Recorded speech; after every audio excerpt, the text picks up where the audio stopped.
నమస్తే అండి. నమస్తే అండి. ఇప్పుడు 'బిగ్ బాస్' సీజన్ 8 స్టార్ట్ అయింది గదా! అందులో మీకు ఎవరు టఫ్ ఫైట్ ఇస్తారు? బాగా ఆడతారనుకుంటున్నారు?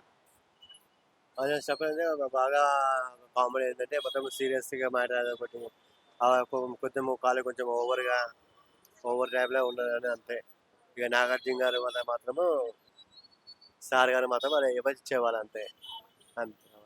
అంటే ఇందులో చూసుకున్నట్టయితే ఇగ ఫస్టే రాంగానే నామినేషన్స్ కానీ అందరూ గొడవలు పడుతూ ఉన్నారు గదా! అవును. సో, ఎలా అనిపిస్తుంది? అంటే గొడవలు పడడం మంచిగుందా? లేకపోతే ఇది గొడవ పడడం అనేది ఇది చాలా కామన్ అయిపోయింది 'బిగ్ బాస్‌లో'. ఏమంటే 'బిగ్ బాస్' మీద నాగార్జున మన సార్ అనేది ఏంటంటే ఉండాలా ఫ్రెండ్లీగా ఉండాలా. ఆయనప్పుడు గొడవ అయినా బయట సార్లు ఉండాలా అని ఒక లేడీస్ ఇచ్చిన రెస్పెక్ట్‌కి ఒక బాయ్ అనేది ఇవ్వాలి లేదన్న పొజిషన్ లేదు. అది. ఆల్రెడీ మన లాస్ట్ ఇయర్ కూడా నాగార్జున సార్ అదే చెప్పారు. అది. కానీ అయితే నిన్న నామినేషన్స్ జరిగినాయి గదా! నామినేషన్స్‌లో అసలు వాళ్ళు చెప్పిన రీజన్స్ కరెక్టే ఉన్నాయా?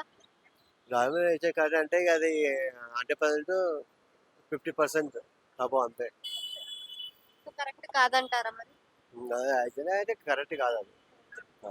ఎందుకంటే ఇగో చేసుకోవాలి. ఏందంటే మనం ఒక బిగ్ బాస్ ఒక నాగార్జున మన సార్ మన బిగ్ బాస్‌లో మనం ఉన్నామన్నానంటే ఒక ఒక ఫ్రెండ్లీగా మళ్ళీ అక్క తమ్ముడు లేక జబ్బు లేక మనం ఉండిపోయి అలా ఉండిపోవాలని ఇది గడికి ఏదో చిన్న దానికి రీజన్ లేకుండా కనీసం ఒక ఆడపిల్లకు ఇట్లా చేయడం అది చాలా ఇది అది యాక్చువల్లీ రీజన్ కాదు.